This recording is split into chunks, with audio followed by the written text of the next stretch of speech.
Welcome once again to the official Robins podcast. I'm delighted to be joined for this one by our Papua New Guinean international, not just an international, the captain of Papua New Guinea, Rhyse Martin. How are you? Good, Rhyse. Rhyse, I do apologise. I am going to have to start with a question which I'm sure you're getting fed up of being asked, but obviously you've been out for a good while now. How's the rehab going? When are we likely to see you back in action? Yeah, it's gone quite quick, to be honest. I think post-surgery there was a period where it was not much really happening. It was about a 2-week period where I wasn't really in training or doing much, but since I've been running along the same schedule as the boys, so yeah, it's been ticking over slowly, but everything's been going really well, really positive. I'm been working hard behind the scenes, doing everything right as from what the staff are giving me. So yeah, I've just kind of lent into the challenge of trying to get back, not to 100%, but hopefully in a position where I'm going to be in a better shape than I was before I got injured. So I'm using it as an opportunity there to build on becoming better, stronger, faster, and fitter. So. At the moment, I'm still a couple of weeks away, but we're close. We're ticking all the boxes that I need to at the moment. I'm going through a few phases at the moment where I'm getting ready to run, so that's really positive. So I don't know when that will be, but I'm ticking them boxes at the moment. So hopefully be on the field running and ready to play in a couple of weeks. Is it kind of done in stages then, Rhyse? Obviously you have the operation, there's a long healing process, and then I would imagine there's lots of physio involved, but then kind of like the stage you're at now, the running, contact comes into it at some point as well to reattune your body to that side of the game. Yeah, it's been I think it's been 13 weeks since the injury. I've not run for 13 weeks. So the first initial 6-week block there was just getting moving again, making sure that the wound was healing, the injury itself was healing, and then there was like a little bit of mobility with the leg, making sure that I'm not losing range or anything. And then I went into a 4-week block of really strengthening up the muscle, everything else around it. That was a grind, that block. It was. Nothing really changed for 4 weeks, and it was just no real differences in my progression, but it was just about getting strong again, getting the muscle and everything around it getting the strength there ready to go into, which has been this 2-week block that I've been into, which is getting ready to run, eccentric loading, which is Jimmy, our head of return to playing. He could fill you in with more detail there, but it's pretty much a progression into getting back to the field, to running, making sure that the injury is okay, but I'm not going to do any other injuries like a calf or a hamstring or anything. So making sure that everything else is in condition. So when I do take the field to run, that I'm not having any setbacks, that I'm just ticking the boxes, and then I'll be back on the field playing. How's it been kind of mentally then, because you've joined a new club, you'd played 4 games, settling in, starting to show the fans what you can do, and when you left the field against Salford, I thought maybe a little hamstring tweak or a calf or something like that. It must have been a real shock when you had the scan and you got told it was a 4-month injury. Yeah, it was. At that point I was expecting a text message saying you'll be fine in 2-3 weeks and you'll be back playing, but it was actually my birthday that weekend, and I got the call, and I was out having not a birthday celebration, but I was having dinner with my wife, and thought, Dave's calling me, which is our head physio, and I was like, I'm messaging back, can you text me? And he was like, no, sorry mate, this is something that I need to tell you over the phone. Like, I think text isn't the best way to tell you, so at that point it was like, this isn't great. So at that point it wasn't very, like, mentally it was tough, but I had a few conversations. I had a week before I had my operation booked in, and it was about using this time to become a better player, better athlete, and I've done that. I think really lent into it. I accepted the fact that the injury is the injury and I can't change it. I just got to use it as an opportunity. And once I accepted that, then I was okay. Like if I was still in denial, I think it would have made things a lot harder. And I really lent into the rehab, and I felt like I've been quite good. And it helped being in with the boys every day that I've been around the team. I've not really been in by myself. If I was locked in a room by myself, coming in on days when no one was here, I think that would have been pretty tough. But yeah, I've been pretty good mentally. I suppose if you're going to look at a positive as well, there's a good half of the season left to go. Yeah, you're going to be quite a fresh body, aren't you, going into that one? Once you get back playing, and there's still a lot to play for. Hopefully, a trip to Old Trafford come the end of the season. So, yeah, it's been a setback, but if you look at the positives, you can get back in and really finish the season strongly. Yeah, exactly. And there were plenty of positives like that. When you mentioned at the start being 4 games into a new club, to be honest, that was my worst fear when I come, that I didn't want that to happen. But yeah, the positives are that I still get, half a season under my belt, and it's been the first time in my Super League career that I've been grateful for 30 games or whatever it is a season. So that's the big positive, that I will still come back and there'll be plenty to play for, and there's so many games. There'll be, I think, 13 left of the actual season by the time I get back playing, and that's there's plenty there. There's lots of games, so that's a big positive for me. Yeah, absolutely, and we're looking forward to seeing you back, mate. Let's talk about how you got into rugby league then as a kid, because you've got Papua New Guinean origins, your dad, I believe. Yeah. But you grew up actually in Australia. Yeah.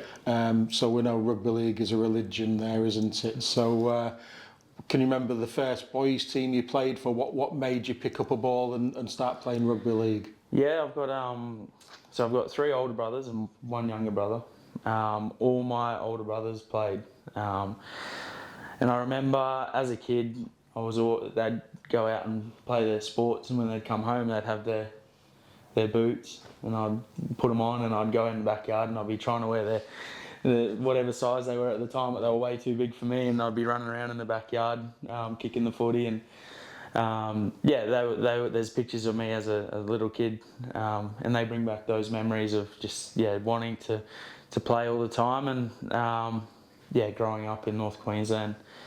It's just at that time it was the only sport from memory. I probably was the only one that I was put all my energy into anyway. But I think 4.5, 5 years old was the first time I joined. At the time we were living in Cairns, and mum and dad separated, and I went with mum, and we lived in a place called Proserpine, and it's still in North Queensland. It's not too far. It's about 8 hours drive from Cairns. Yeah, so not far. But yeah, they had a local team. It was called Proserpine Brahmins, and I started playing for them when I was 5 years old. I played under 7s, which is the earliest age. I played that for 3 years before I could progress on to under 8s. So they were my earliest rugby league memories, and it was all I remember. It was just always outdoors, kicking the ball around in the backyard, or playing park football with all the local kids in the area, and you'd go and spend a whole weekend or days, afternoons just in the park, just having fun as a kid. So you obviously had a talent to progress to become a professional. Did any of your brothers manage to get to the pro ranks? They were all very capable players. So my 2 oldest, they were playing representative footy when they were growing up. And then Tyson, who's the 3rd. So Dwayne and Stephen are the 2 oldest. Tyson is the 3rd eldest, and he played he was at the Cowboys for a few years. Unfortunately, he had a few injuries and didn't manage to play NRL, but he played at that level. So yeah, I debuted when I was 25, what year, 2018 I think it was. So yeah, we all played and it was quite competitive, but there was 3 or 4 years between us all, so there was a bit of an age gap, but yeah, they all played. Just imagine it was a competitive household then with all those lads. Oh, it was a physical household. We would always, poor mum, we'd go through couches every couple of weeks. I remember mum bought this brand new couch and me and my brother decided to get into a fight and we snapped the legs on it. It was only like 1 or 2 days old and poor mum, she's had enough. Chased me out of the room and me and my brother were running, trying to get away from her. We went through so much furniture. She was just constantly, I think she gave up after a while. We just ended up having that couch for a couple of months. So you got the rugby league bug, you decided it's what you wanted to do for a career. You got picked for under-20 state of origin. That must have been a real feather in your cap at the time, because you had to be amongst the elite group of players at your age group for that. Yeah, I was at the Roosters at the time. It was because the under-20s competition at that time was quite strong. It was like definitely a goal of mine. That's something I always wanted to do, is get picked for Queensland. Obviously, it's to be one of the best players in the competition, and just the rivalry between Queensland and New South Wales is one of the biggest rivalries there is, and I was very proud. I remember I was working at the time, because when you're playing under 20s you either had to work or do a uni course, I was working and I got the phone call and I was buzzing. I was so happy. I called my brother straight away, it was something that I really wanted to achieve that year and that season. It was something I was so driven to kind of get that opportunity. And I remember the moments in that game too. It was a weird feeling. It was kind of like you were just prepared to it was only under 20s, but you were ready to risk everything. You'd put your body in front of whatever and just... I mean, state of origin's always famous, isn't it? Because if someone shouts Queenslander, it's one in your all, isn't it? I don't know if there was anything like that. Hey mate, I'm not 40 years old. things are a bit different when I was when I played that game. But yeah, it was just the passion. I think was just unmatched. I think, growing up, it was just something that we all got around as a family, and everyone in Queensland gets around to watch, and you just learn to hate New South Wales people. Can you remember some of your teammates or perhaps the opposition who've gone on to really have stellar careers from that game? There was a few. Corey Oates is one. Just thinking back now. Anthony Milford was in there. He was a good player. There was... I'm just trying to think now. What was that? I would have been 19, so that's 13 years ago, 14 years ago. Those two are probably... Kurt Mann was in there as well. He's still playing. There was a lot of quality players, and then the New South Wales team, they had a bunch as well. So a lot of the players in those teams went on and had decent careers. So when you was at the Roosters, was a certain Mr. Warea-Hargreaves there? Yes, he was. I was there 4 years, 2 years in the NRL, and that's where when he signed here, I actually ran into him in Sydney just before he come over, and I've known him since I was a kid, 18 years old, and he hasn't changed one bit. He's still mental. So, what's it like when you've kind of, had gaps between playing with teammates, or perhaps becoming teammates with guys who you've maybe only known as opposition players? Maybe, I don't know if you've played in the same team as Jess and Kalepi, players like that. Because I always remember when Ben Galea and Clint Newton was here, I asked Ben, I says, what did you think to Clint as an opposition player? And I can't tell you what he told me, but it wasn't very complimentary. So, you may be on opposition sides and going hammer and tongs, and then circumstances bring you together. Yeah, played with Jesse at the Bulldogs. So he went there 2019, and we played. I got an early release that year and come to Leeds, but I played with him for that first half of the season. And 2015, I played with Kalepi. So most of the boys I've played with along the way, but yeah, there are those. Mikey's one of them. Wanted to kill him last year. Glad he's on our side this year.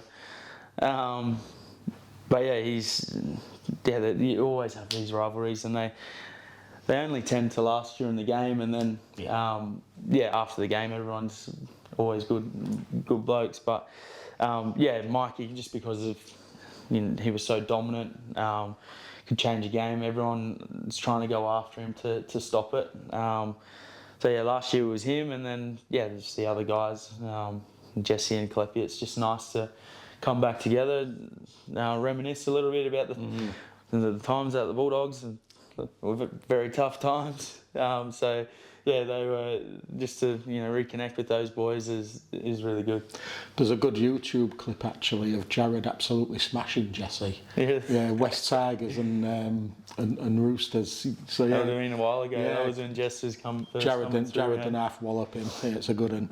I reckon there's a few of those videos. Hey. Well, there will be. Jared It won't just be Jesse, will it? No. Yeah, it's the same thing. I suppose last year, or for the last few years, you'll have been good mates with James Bentley and Harry Newman, and when we play Leeds, they're going to wallop you, aren't they? Because for 80 minutes. I think it's twice as bad once you leave. They try and prove a point. Yeah.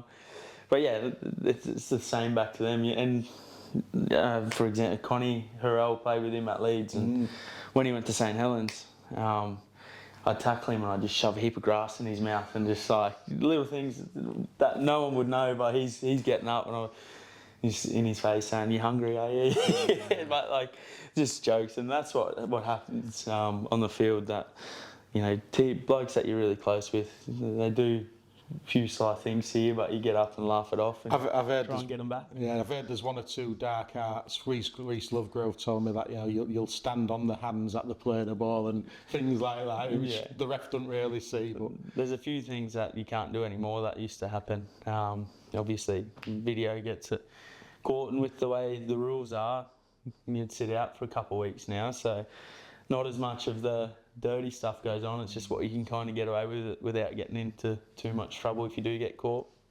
So you started at the Roosters, and then, as you said, you ended up at the Bulldogs, and you got a lot of NRL experience there. So what kind of prompted the move to England then, Rhys? Because you were still at a relatively young age, weren't you, when you made that decision to come across to the Super League?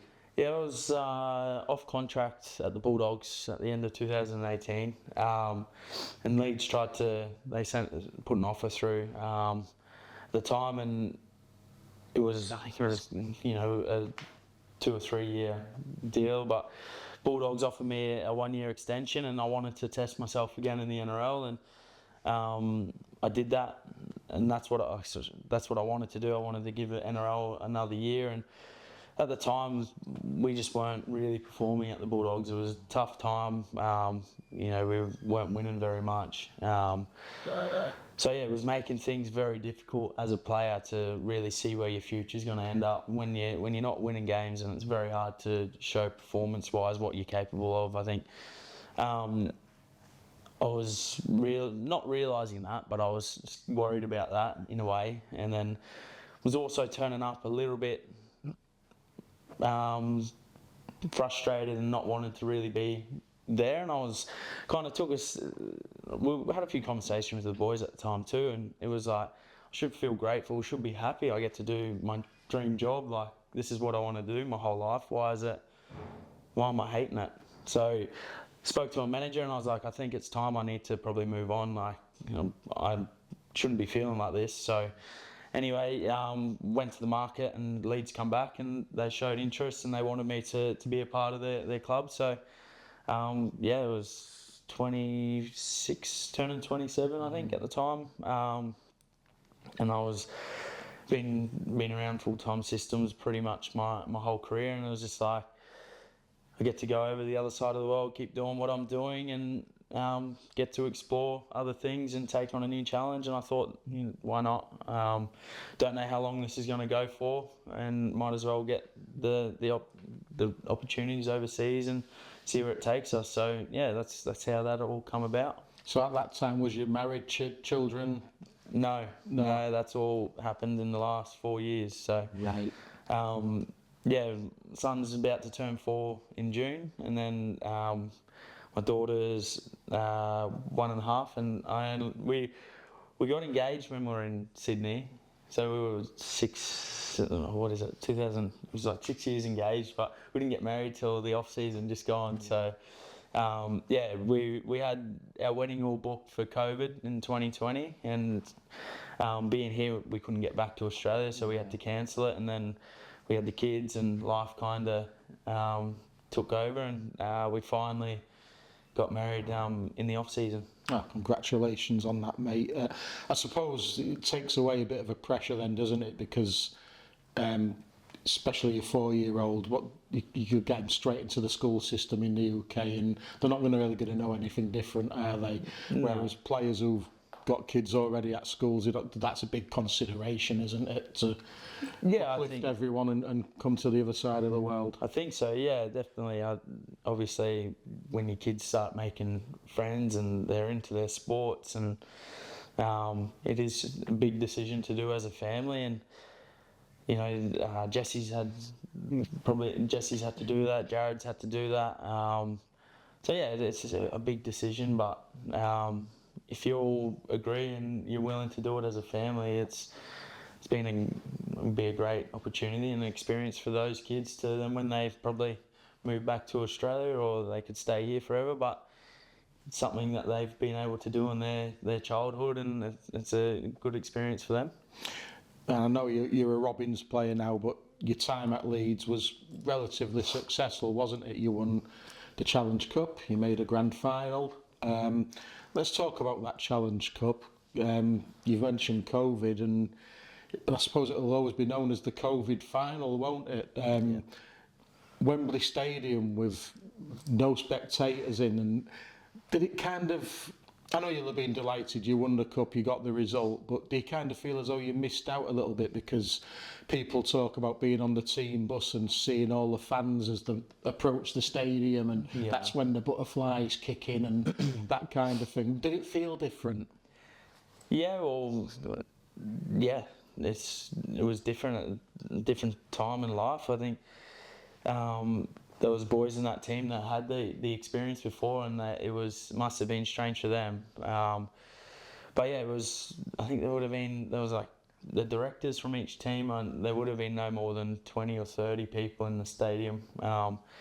Wembley empties, everything you can hear, it just echoes around that stadium. And it was strange because it just felt like another game, really. It is a great memory because the bus ride home was really good. Was enjoyable, and we had to make it enjoyable because when we got off, that was the end of everything. We just had to go home, and there was no celebrating for however long after. But it was just at that time, I think just the whole competition just felt a bit strange. We missed a lot of games, so everything was so jammed up that it was just game after game after game, and there was a period that we were playing 2 games in a week, so it was a very strange time. And there was it just felt like holding the trophy and celebrating like that, I remember so vividly, and being in the sheds with the boys, just like enjoying the moment. But then when you got out of there, and it just felt like that was it. Nothing, no more. So I'm looking forward to next week and feeling what that vibe's going to be, getting to experience, the fan element of it. And I'm devastated I can't be there and be a part of it, but I want to help the boys as much as I possibly can to enjoy that moment. just to be there, see the team do well, see the club do well, I just can't wait. So, from winning one trophy to not quite getting there in the 2023 grand final against Saints, 24-12 defeat. Sounds a daft question to ask, really, but having done all the pre-season, battled hard throughout the season, got through the playoffs, it must be the worst place to lose Old Trafford. It's tough. I think the position we were in, we weren't any chance of going any further than the first playoff, and it was like the back end of that season, something clicked, and we just were winning game after game, and we just snuck in. I think we were 6. We only just got into the playoffs, and we were in really good form at the time, and that's it. With playoffs, that's all you need an opportunity, don't you? So. We went in, I think just snuck in, and we just kept ticking games off. I got suspended for the first 2 playoff games for absolutely nothing. I'm furious about our challenge and got frivolous. So, mate, it was the worst suspension I ever copped. There was nothing.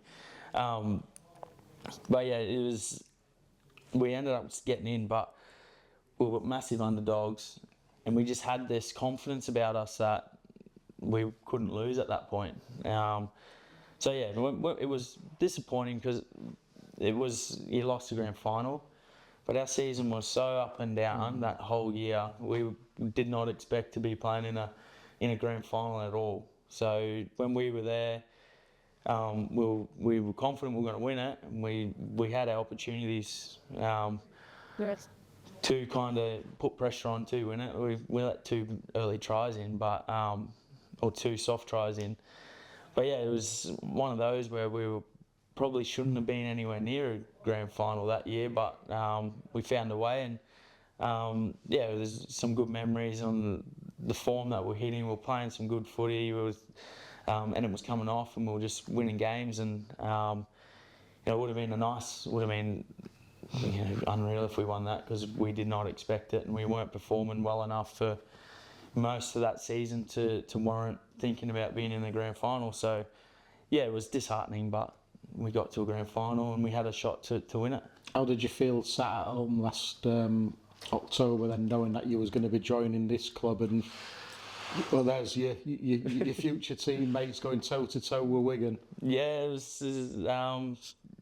I was excited for the club. I thought it was going to be great for them. But I wanted to be in that team to win it. So, don't win it this year, lads. Yeah, we'll win it this year. So, it was. I was really hoping that the club got that success, and they deserve it. They've been doing everything at the highest standard for the last couple of years, and look what they've been putting together, especially within the community. I think that's been one of the biggest things with the club, especially from last year and this year, is the engagement that this place is getting with Hull, and the supporters that keep turning up week in, week out, and travelling away.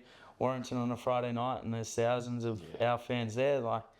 It's a credit to the club for what they're doing in this community, and it was disappointing that they couldn't get the trophy last year, but sometimes things happen for a reason, and we're in a place now where probably a lot better than we were 12 months ago. Absolutely. So it's just exciting times for the club, and it was hard watching, but I'm here now and I want to do it for the club. One thing I'll say about your signing, Rhys, is, and it's a kind of a statement for the Robins actually in the club. When we've signed players from Leeds previously, it's because Leeds didn't want them no longer, or they were perhaps coming towards the end of the careers. You're still at the peak of your powers, and you made that decision to join Hull Kingston Rovers. What was it? Was you looking from afar at the progression, and you could see the journey that the club was going on? Was it a chat with Willie that kind of thought, you know what, I've had a good stint at Leeds, but I want a new challenge? I think, yeah, there was elements of that. Yeah, I think a new challenge was exactly what I needed. Really enjoyed that time at Leeds. I think the last couple of years have been pretty tough.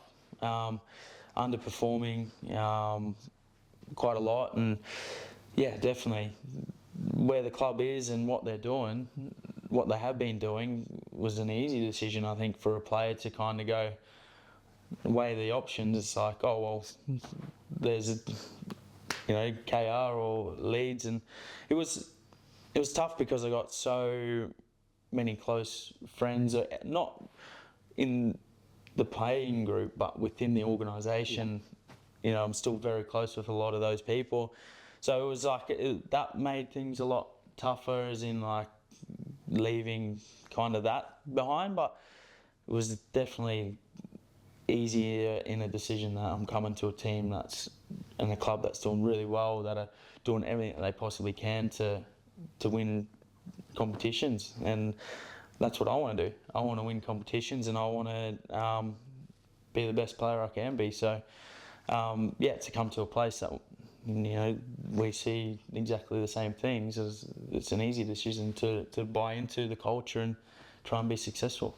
Yeah, it's a real feather in the cap for us, because I know Tom Davis, it was kind of a straight shootout, Saints, Hull KR, and years ago we wouldn't have got a look in. Yeah. And now we're attracting the players of the calibre of yourself and Tom and one or two of us. So it's we still have to pinch ourselves a little bit, because a lot of the fans will be watching this have seen a lot of barren years where we've struggled, we've been in the bottom few of the we've been relegated. So where we are now, we'll never ever take that for granted.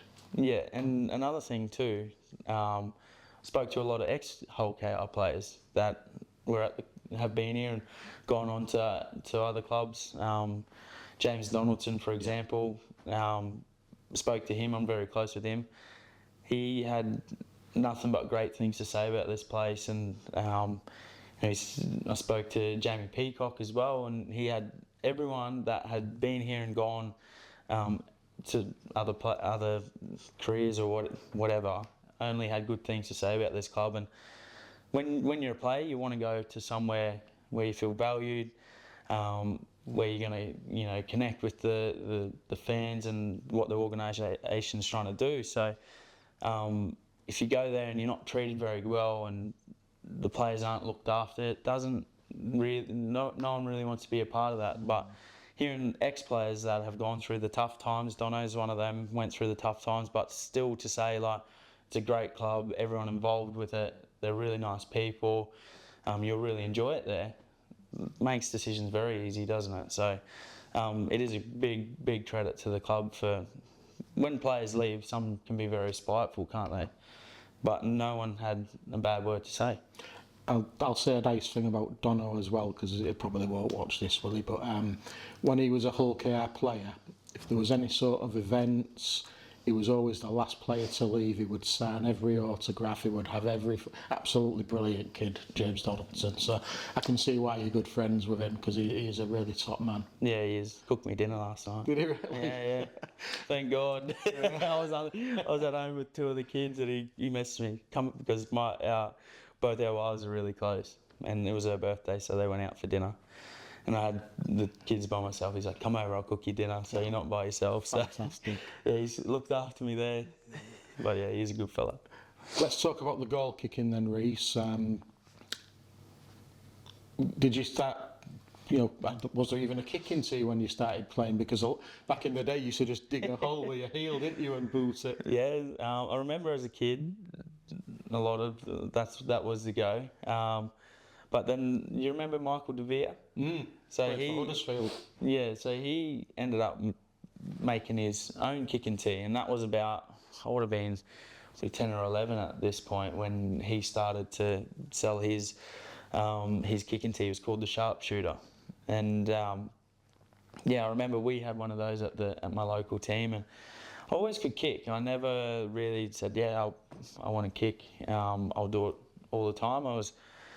I would just put the ball on tee and kick, and then hope it went through. And then like through my career, I probably had like 1 or 2 games here and there where I'd have to take it on, and it wasn't until I got to the Bulldogs that we were playing round 1, and our kicker at the time, it might have been Brad Abbey. He put the ball on tee, missed, and he was like, "Nah, I don't want to do this anymore." And then Craig Garvey, I think it was, did it, missed, and he said, "Nah, I don't want to do this anymore." And I was like, "Okay, give it to me, I'll do it." And then from there, I took it on, and then I got some coaching from Daryl Halligan. And it was just, at that time, I was just putting the ball on the tee, taking whatever steps back, and just kicking the ball as hard as I could and hope it went through. And some did, and I was inconsistent at that point. But then once I started to get coaching from Daryl, it just gave me some cues and just some process and technique to my goal kicking, and then it just all kind of started to piece together a bit for me, and yeah, I just took it on from there, and yeah, I was very consistent with my routine, and that kind of helps with the end result. So yeah, that's how it all come about. But yeah, the time and everything since I took it on, put a lot of work into it, and just tried to really nail my routine, I guess. So as you went through the ranks then, and all of a sudden you start playing games where there's quite a few thousand spectators in the stadium and they're all screaming in your ear, and probably when you first came to England you didn't understand what they were saying at you. Yeah, there's that to contend with as well, isn't there? How do you block that out and just concentrate on what you're doing?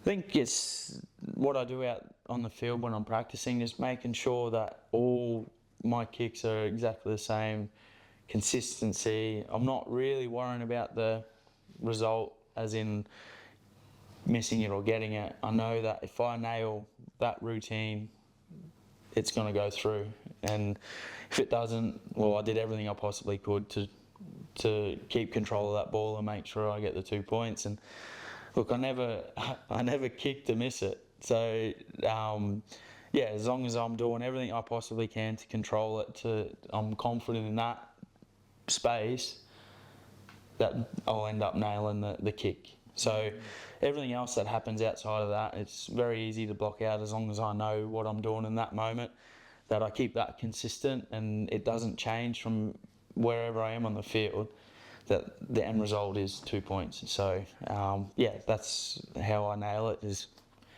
practicing. So you've obviously kicked at Wembley.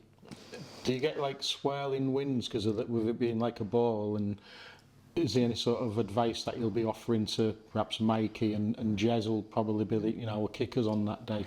Yeah, I can't remember now. It's been so long ago now. It's been a couple of years, but it's definitely on feel. The team will go there the day before. They'll do their team run there, and it's an opportunity. I remember we're nailed to a certain time on the field, so they're going to maximise that, try and get a bit of a feel about what's going on in the stadium, but try not to think about it. It's just part of the game. I think it's when you get those pressure, hopefully we don't come down to a 2-point kick and all that pressure's there. But I think just making sure that you're not overthinking like, oh, I need to get this kick every time. Because it's, like I said, you got to nail your process, and if you do that right, it'll go through. But yeah, it's depending on weather. You never know. If it's no wind at all, then nothing happens in there. So yeah. I mentioned right at the top about you being an international player for Papua New Guinea and current captain. Does Jason Dimitriou contact you from time to time and talk about things we've got a World Cup coming up in the next 12 months, haven't we? Yeah, we do. I spoke to him maybe a month or two ago now. But yeah, he's more about supporting the whole group.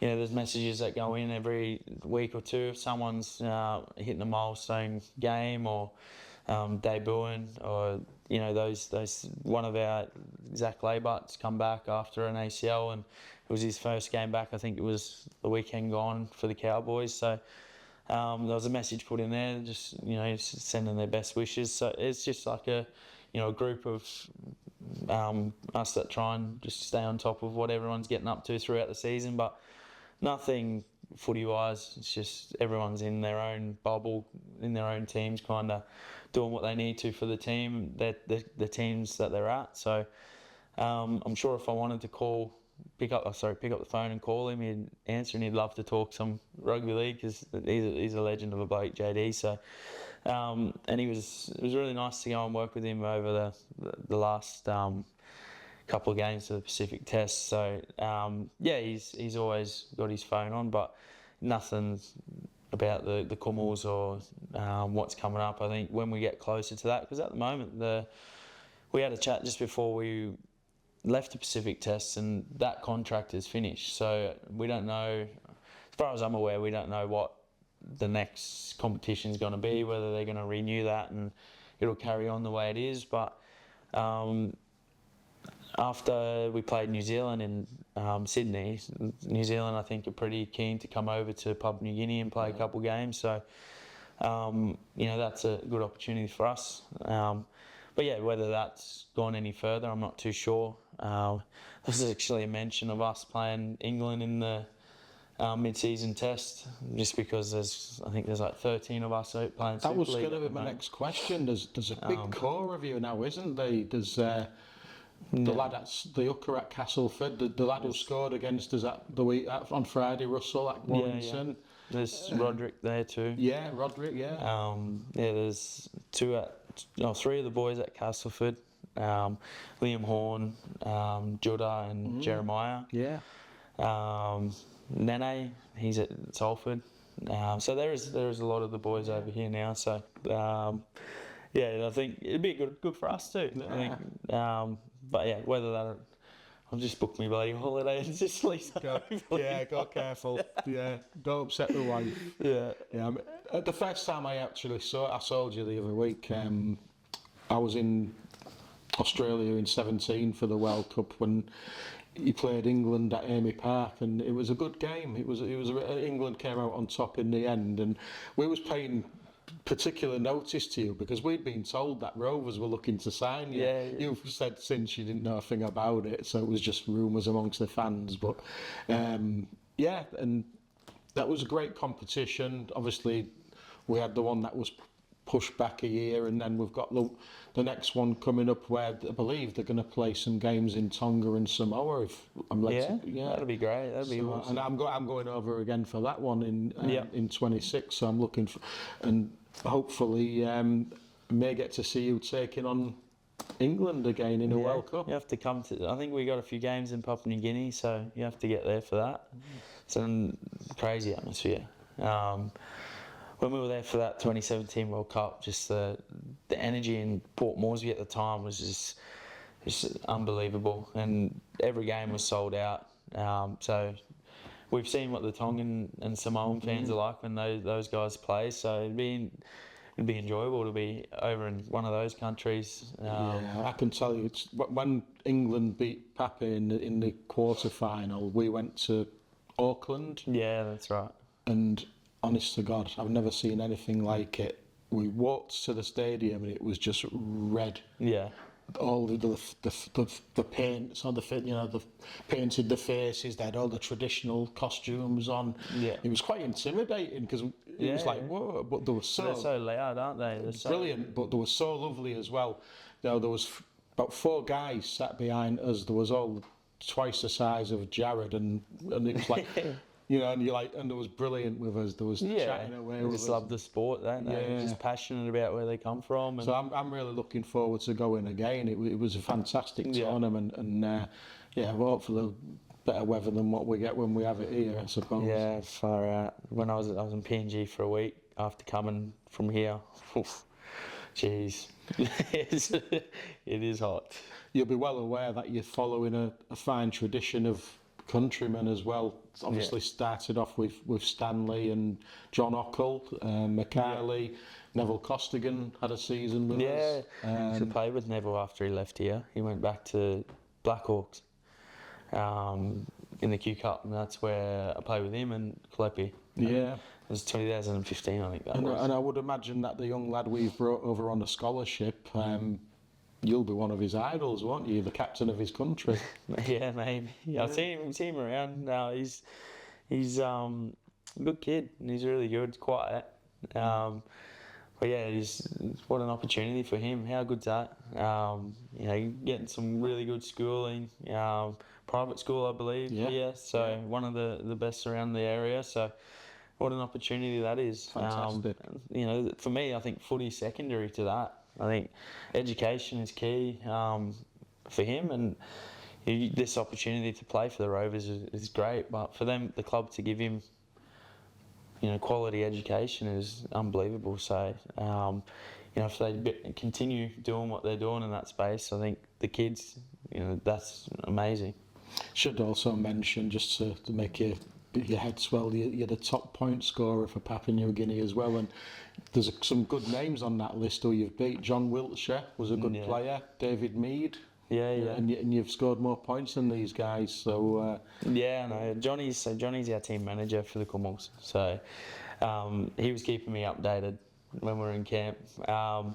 It's been going on for maybe a year or two now, because there's two different systems at the moment now, because there was a lot of games that Johnny played that weren't test matches. Right. And just not the year gone, the year before, I took over Stanley in international caps as well. So me and Nene McDonald are currently on the same amount of caps. I think it's 19. But yeah, Johnny, they had a lot of games where they'd play that weren't classed as tests and points and all that. So we don't really know how many points Johnny actually scored, but I think it is for me. I'm just grateful to be able to represent my country for so long, and it was probably that first period from 2014 to maybe the World Cup, where we were only playing one game a year if we were lucky, and the World Cup, and then after there was only one game a year, so there was 5 years there where you're only ticking one game off, but now we're ticking 3 games off a year.